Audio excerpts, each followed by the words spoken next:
Good afternoon, everybody. My name is Carl. I'm a recovery coach here at Cap Recovery Center. This is our coffee and conversation meeting for the day. And the article I have is Pathways of Recovery. And this article is by Faces and Voices Recovery.org. So if you like this article, you can go to Faces and Voices Recovery.org. So we'll hop right into it. 1 in 10 Americans, as estimated 22 million, live in recovery from substance use disorders. While it's important to celebrate our stories of recovery, it's equally important that we not lose sight of the fact that less than 10% of the 21 million Americans with substance abuse receive treatment. We need to continue to raise awareness that we do recover, as well as increase access to treatment resources, which includes highlighting all pathways of recovery.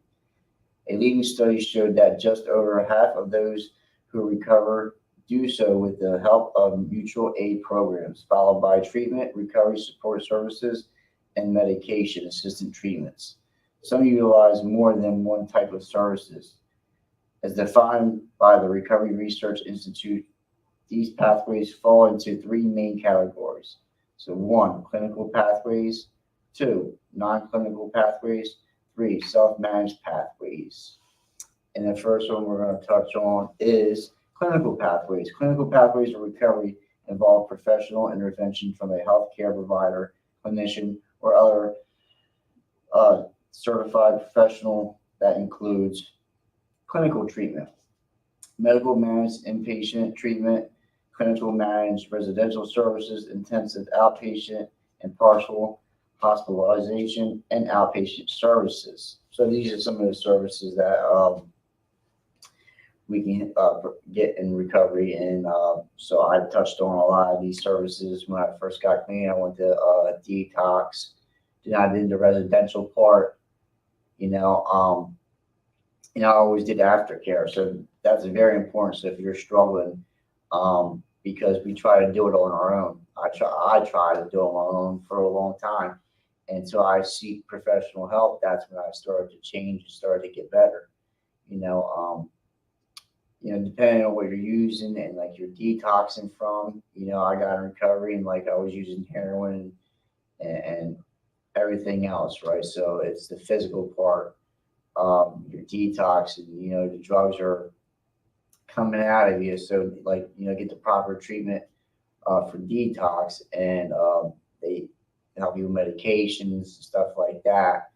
And then you go to residential, and they keep an eye on you, right? So it's like detox can be 7 to 10 days, residential can be 14 to 30 days in that range, and there's outpatient services. That's very important too. So that's one thing I did do different this time is aftercare. I didn't do IOP, right? IOP entails of 3 times a week, going to a facility and doing meetings and meeting with a counselor and stuff like that. But I did go to support groups and went to meetings, and that's how I continued my aftercare. So we talk about many pathways of recovery, and what works for you might not work for me, but we all can come together and try to get another day clean. And it says medication assisted treatment. Medications like buprenorphine, methadone, naloxone. Naloxone are used to withdraw symptoms, reduce alcohol and drug cravings, and some prevent return to use by blocking the effects of certain drugs. So it talks about medications, MATs. So that can help you not to use. It helps you with the cravings and stuff like that. And it's helpful. If it works for you, it works for you. If it don't, it don't. But like we talk about, we welcome all many pathways of recovery. It just, if you're living a good life and if you're moving forward and not backwards, I'm all for it. And let's go to behavioral therapy. Acceptance and commitment therapy, cognitive behavioral therapy, motivational interviewing, behavioral couples therapy, and family therapy. So it talks about therapy. So it's always good to get counseling. It's always good to get a therapist. Sometimes family therapy is needed, because, right, just not the addict suffers, the family suffers as well. So I highly suggest, getting to a family counseling.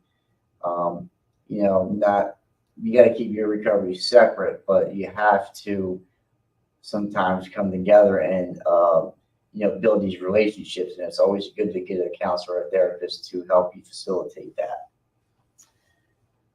And we'll go to holistic therapies, also known as integrative health. This treatment integrates conventional and alternative therapies to treat the person holistically, promoting overall wellness. Therapies include acupuncture, hypnosis, aromatherapy, yoga, meditation, and mindfulness, uh, Reiki, massages, art, dance, and music therapies, and animal assistant therapies.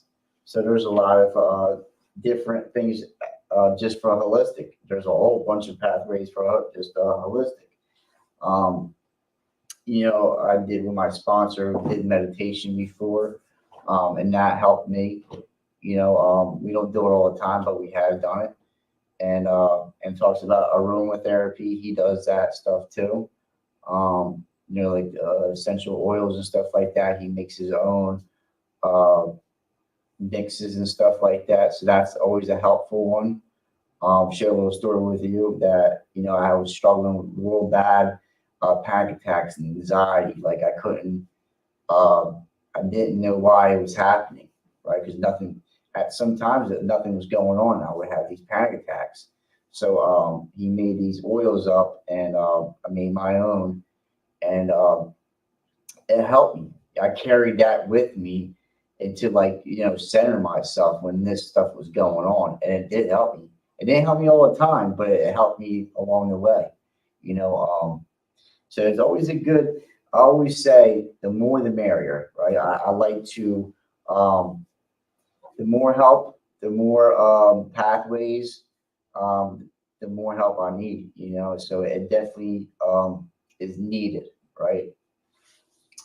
So we'll go to the non-clinical pathways of recovery. Non-clinical pathways represents just over half of all preferred pathways of recovery. They include peer-based recovery supports, recovery community centers, educational-based recovery services, faith and cultural-based recovery supports, and recovery housing. Many of these pathways and recovery supports are offered through recovery community organizations. So these things that we're going to touch on actually is all the ones I just read. And so, like, you touched on a lot of these, you have a great chance to, like, have a long-term sobriety. And we'll go to the first one. Peer-led support groups. There are a range of peer-based support services encompassing mutual aid groups, peer recovery coaching, and peer-based fitness programs. And the Council on Eradication of Recovery, Peer Recovery Support Services accredits organizations that provide peer recovery support services. Many of these support groups focus on sharing recovery-related experiences and most often have a peer-led program of recovery or educational groups. The organizations range into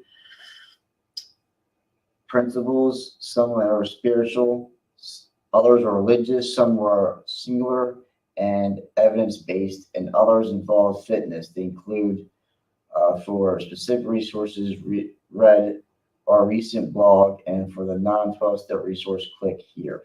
So that was just like part of the article.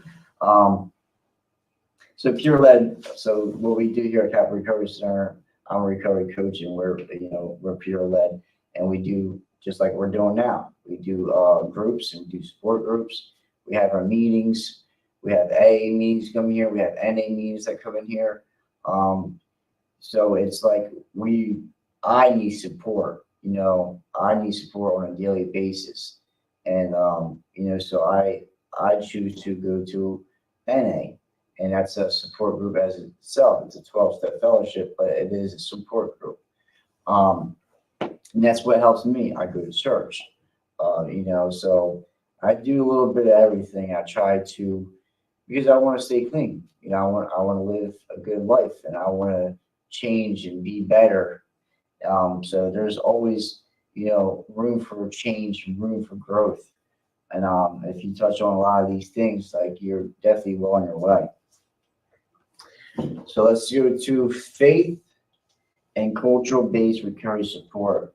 Like peer support groups, faith and cultural-based support groups are geared toward people who practice certain faiths or identify cultural with the values of certain organizations that allow the person to integrate their beliefs into their recovery. Formally organized groups include an addition of these groups. Most churches and other faith-based communities have specific support within their communities that can be accessed through a pastor, priest, or mentor. Yeah, like I said earlier, I go to church. I go to a Pentecostal church, and my pastors, support people in recovery. Check this out. One of the pastors at my church is in a 12-step fellowship, and he's a pastor. So like, I love my church and I love my pastors and I love being in the faith base, and we do a lot at our church. And but it doesn't have to, your culture doesn't have to be mine. I don't judge, I don't project, I don't, anything. What works for you and what your higher power is, hey brother, is for you. Like we're talking about pathways, we're talking about all pathways, everything is welcomed, you know. So I think that's very important to get a higher power and get some faith and culture-based recovery support. Have that in your corner so you can change and grow. We'll go to education-based recovery support. Focused on both high schools and colleges, two main associations dedicate to providing a supportive recovery environment for these students. The Associate of Recovery in Higher Education represents college recovery programs across the U.S., and the Association of Recovery High Schools represents students globally. Wow. So education based recovery support. So I guess there's stuff in schools that are educational, and for the college and stuff for the students. So there's a higher education represents that recovery programs. It says across the U.S. That's awesome. That's as kids and students and schools and stuff, that we need their support, and we need their help if stuff with drugs and alcohol is being presented and in their families, their friends, their communities, schools, stuff like that. So we need support all over. Do you have any good support? Any support groups or anything like that? Family, friends, good for us for support? No, not really. Not really. Oh, we're here for support. That's why you come here. Yeah. We're always here for you. That's what we're talking about. Pathways to recovery. So what works for you might not work for me, and what works for me might not work for you. We're all different, right? We all believe in different things, but at the end of the day, we all come together. It says some kind of stroke. You must think. Did you? Yeah, Recently? yeah.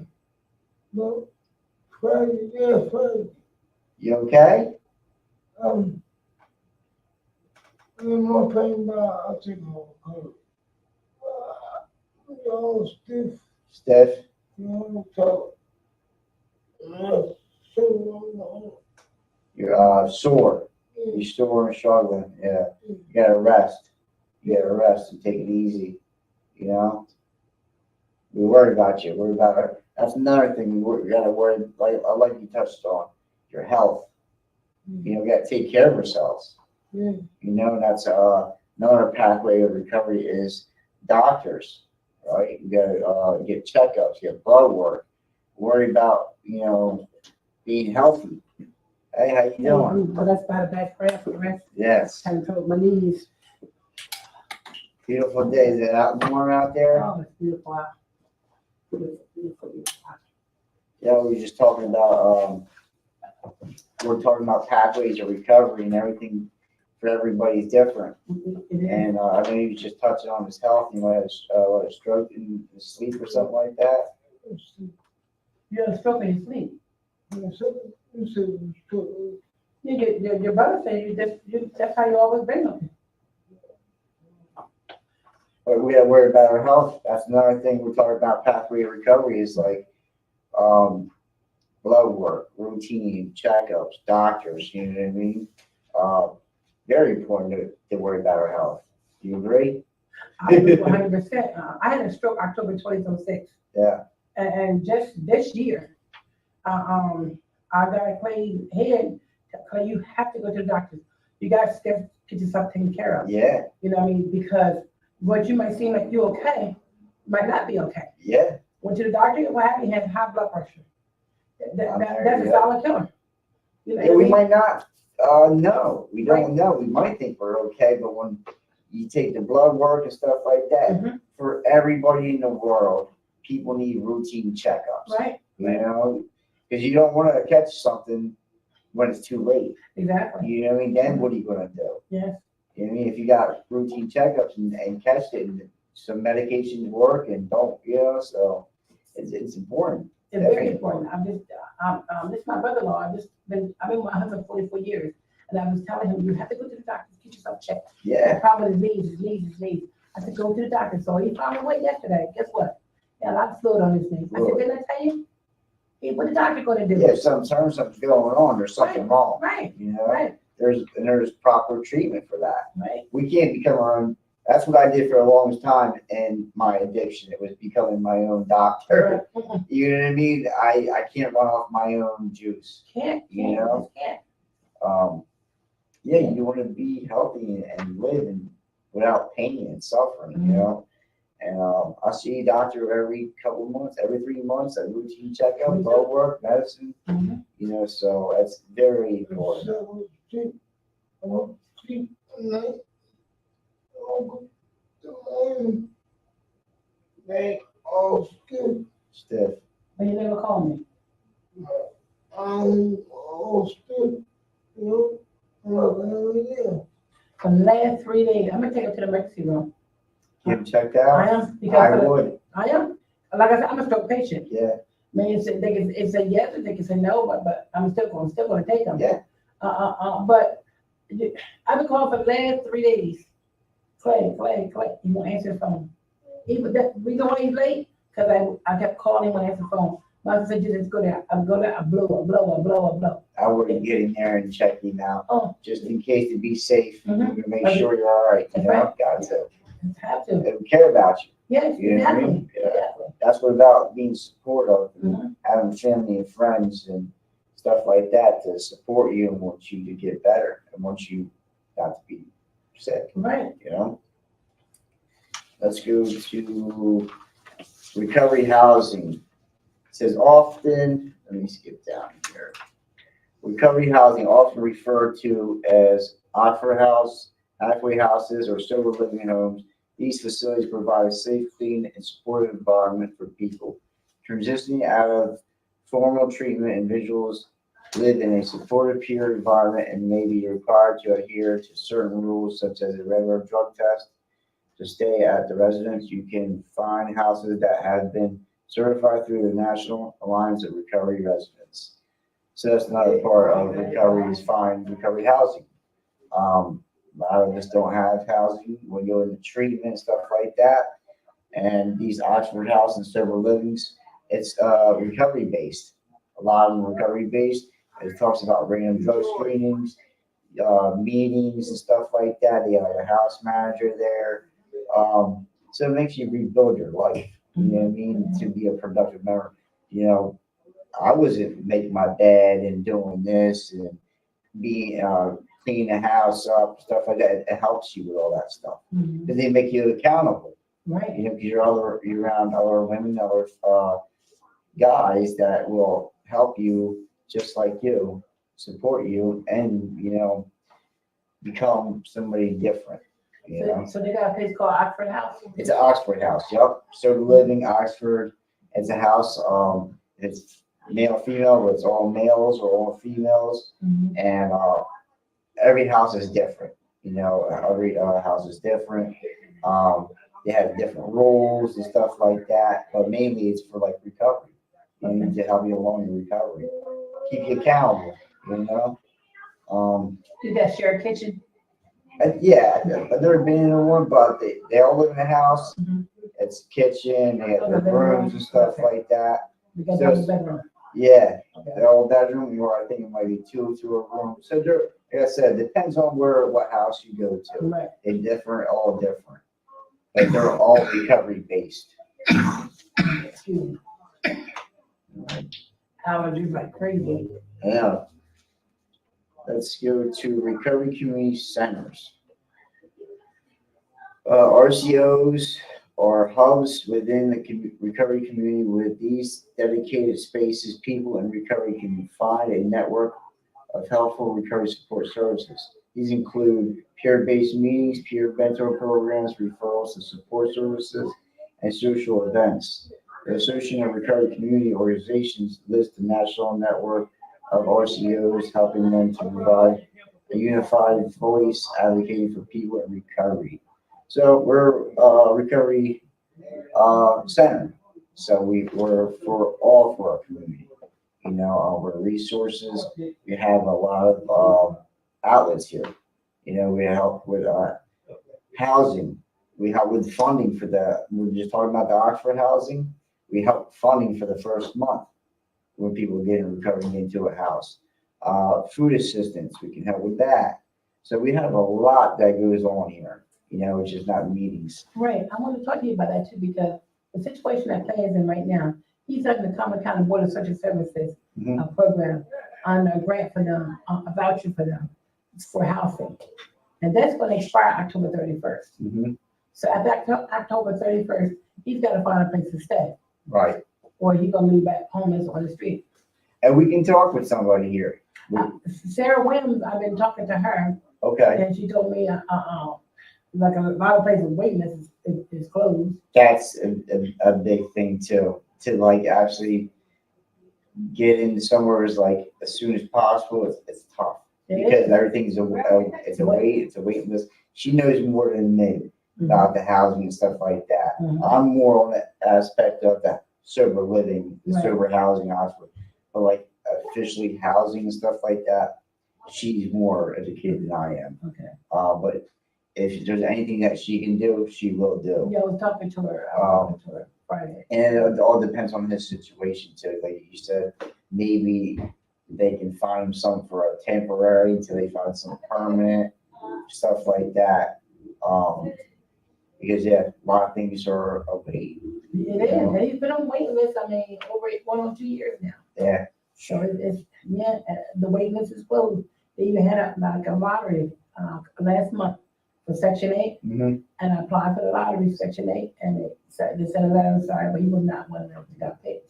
Oh, wow. So, and then we did find that, Valley Hospital Authority, they had their waiting list open again. He's been on the waiting list over there, for Oakville and Millville and for Valley Housing, and like a housing authority over there. Yeah.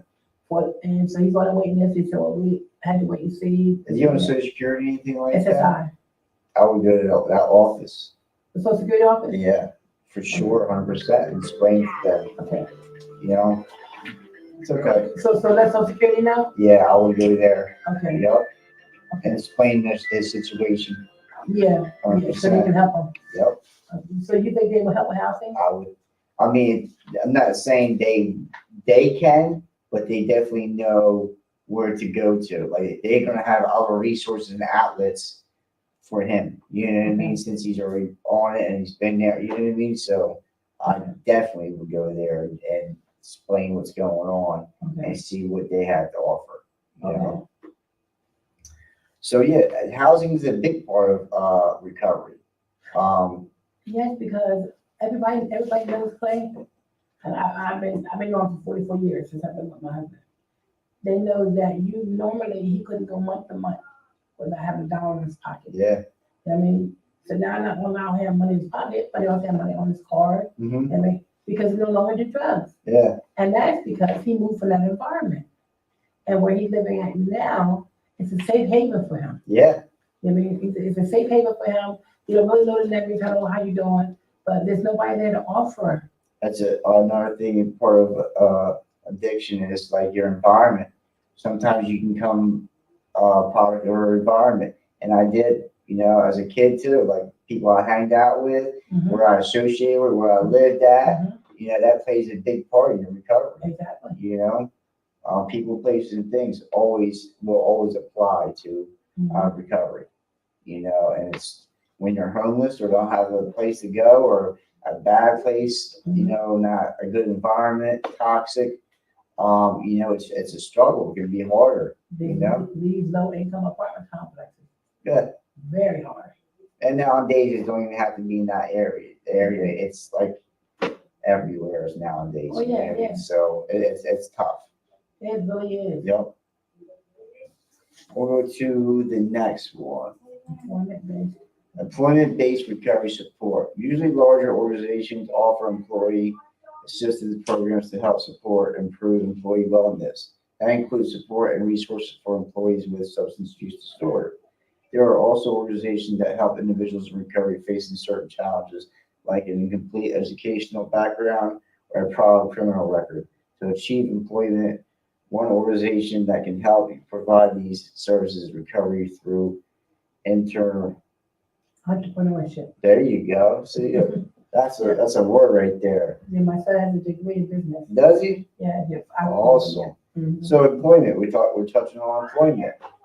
That's another one. Employment, having a stable job, because we all need income. Yeah. It's we all need money to survive. Mhm. And here at Capital Recovery Center, we have computers here that our participants can come in and apply for jobs, job searches. We help with like one-stop career center, like there's job listings that we get at all the time. We send out to our participants. So we try to touch on a lot: housing, jobs, employment. Like we help with temp IDs here. That's all part of recovery. Because share with my story, I came in recovery with nothing.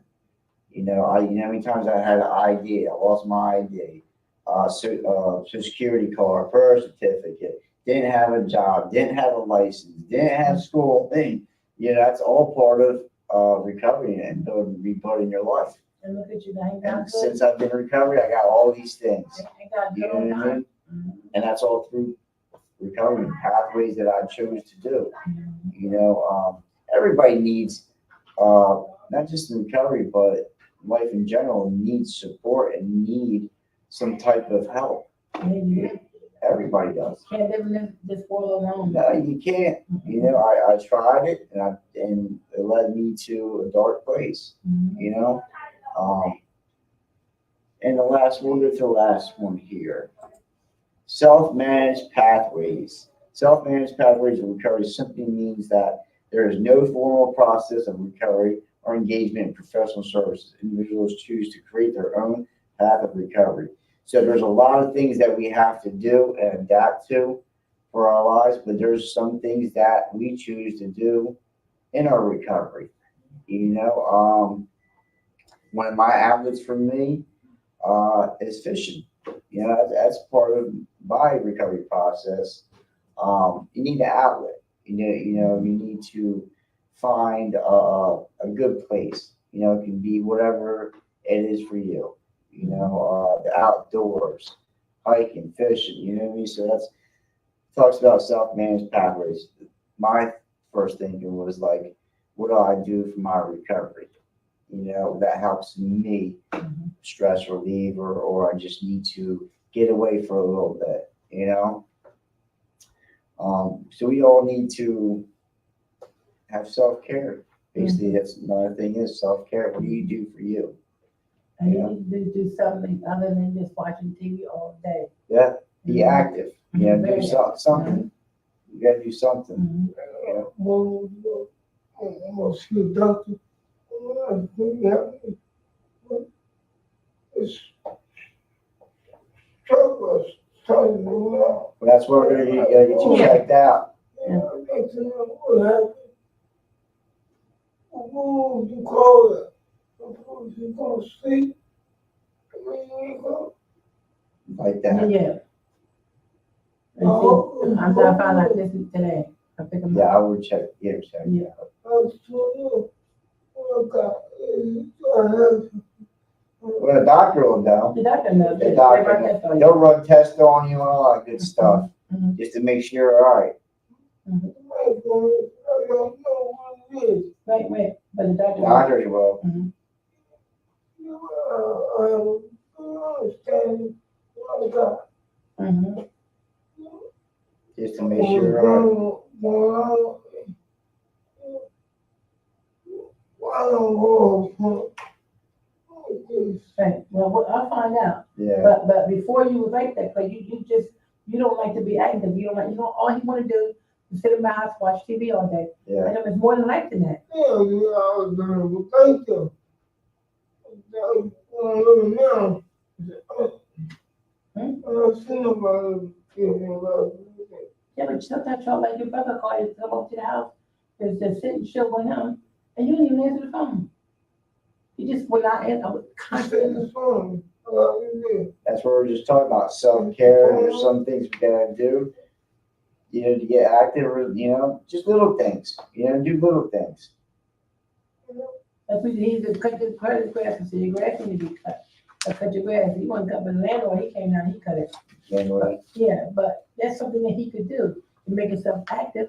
You know yep, what I mean? It's only I his agree. little lawn, his grass around his little house. Yep. I mean, something besides just watching TV.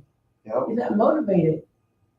So that was the end of our article there. My name is Carl, I'm a recovery coach here at Capital Recovery Center. That was our coffee and conversation meeting. Until next time, we'll see you later. Bye.